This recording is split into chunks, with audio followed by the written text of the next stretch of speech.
A tu fin de semana en El Observador 107.9. Me parece perfecto. Y el que va a pasar el fin de semana en Europa es el presidente de la Nación. Bueno, hoy lo vimos en la cumbre del G7, invitado especial junto a Lula da Silva, por lo menos por América Latina. Lo vimos también en la interacción con el Papa Francisco. Algunos dicen más fría que lo que fue Los vi Vaticano. sonrientes a los dos y como chichoneando, así, sonriendo, yo no buena vi esa onda. frialdad, pero bueno, también se leyó, mejor dicho, que el Papa en su alocución hizo referencia a que hay que reivindicar la política, que la política es una gran herramienta, que no hay que reemplazarla por la economía o por ideologías. Y algunos dijeron, le habla a Milei.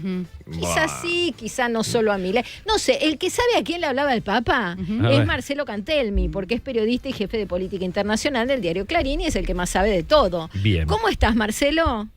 ¿Cómo te va, Marina? Qué gusto saludarte. Igualmente, gracias por atendernos. Contame un poco qué viste en esas interacciones en la cumbre, en la frialdad de Meloni con Macron, en el exceso de cariño con Milei, en este Papa que iba uno por uno y estábamos todos como haciendo el termómetro de a quién saludaba con más calidez. ¿Qué te dejó esta jornada? No, habría que dividir un poco la hacienda. Por un lado, los gestos son siempre importantes, desde ya que el saludo que hace Joe Biden al Papa apoyando su cabeza, es muy linda la foto. Muy linda la foto. Del presidente sobre la cabeza del Papa argentino. Para un presidente norteamericano muy católico como Joe Biden, es interesante, aparte por edades y demás, digamos. Sí. Hay mucho mensaje en esa foto.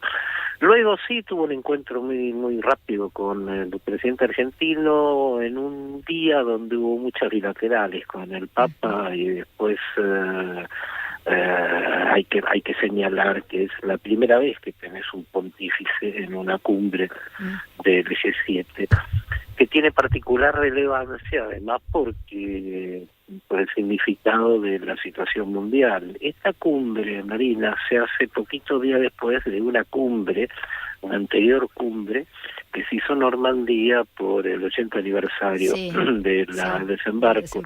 Entre esa cumbre, donde se hizo un planteo muy consistente respecto a que si combatimos a Hitler hay que combatir a Putin, en ese tono lo plantearon los dirigentes, sobre todo Biden. En el medio hubo una elección en toda Europa, legislativa, donde sorprendentemente, por ejemplo, los alemanes colocaron en segundo lugar un partido nazi, Alternativa por Alemania, un partido de la Bavaria que creció muchísimo y que considera que las SS no eran tan malas. Es decir, es muy impactante ese giro, bueno, en el caso de Macron, que decidió llamar a elecciones anticipadas al perder de una manera abrumadora frente a la ultraderecha Marine Le Pen. La ultraderecha ha crecido mucho, no tanto como para cambiar el Parlamento, pero sí lo suficiente como para suponer que algo está sucediendo políticamente hacia adelante. Y uno entiende que este G7 en particular se llena de dirigentes muy heridos por lo que ha sucedido, digamos, no sabemos cuánto tiempo va a durar el gobierno del canciller británico, o el primer ministro británico o el primer ministro japonés, por ejemplo. Digamos, son dirigentes que están por un rato prácticamente saliendo, debilitados, en el caso del de Alemania, y también de las elecciones en noviembre de Estados Unidos, que no sabemos si vuelve el populismo a Estados Unidos en mano de Donald Trump, digamos. Me imagino que la figura del Papa ahí tiene que ver con todo este panorama que hace que toda la dirigencia mundial tenga que reunirse, juntarse para tener un mensaje consistente.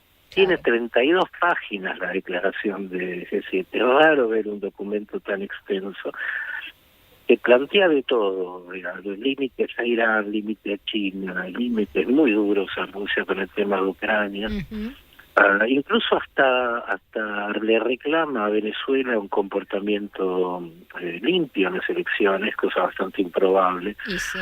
Pero es un universo de cuestiones que toma este G7, y bueno, ahí es donde anduvo el presidente argentino, en un lugar necesariamente secundario, como también el de Turquía, como también de Brasil, porque los invitados no pueden participar en las reuniones centrales.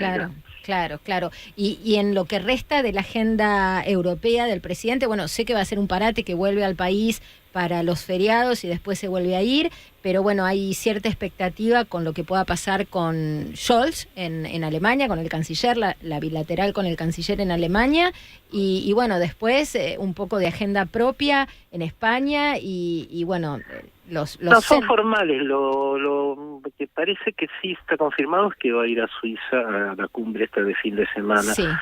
Que organiza el presidente Zelensky de Ucrania, una cumbre que nace media manca porque no va a China y no va a Estados Unidos, no van los presidentes, van delegaciones, de China no va nadie concretamente. China plantea que si no va Rusia no tiene sentido. En realidad la conferencia es un poco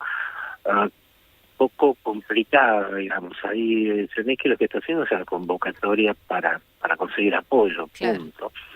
En un día que Rusia, por ejemplo, lanza yo te diría, si no fuera dramático, un divertido o ridículo plan de paz en el cual le dice a Ucrania que entregue todo y entonces llegamos a un acuerdo, digamos, que renuncie, que dimita prácticamente, que lo considera un presidente ilegal.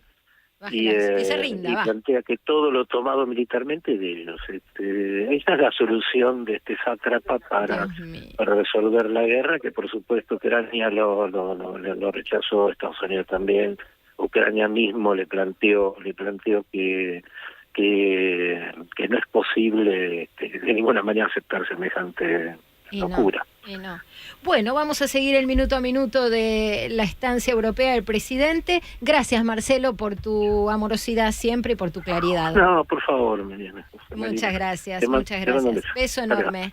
Era Marcelo Cantelmi, periodista, jefe de política internacional de Clarín, en el aire del Observador. Y tenemos apenas unos minutos.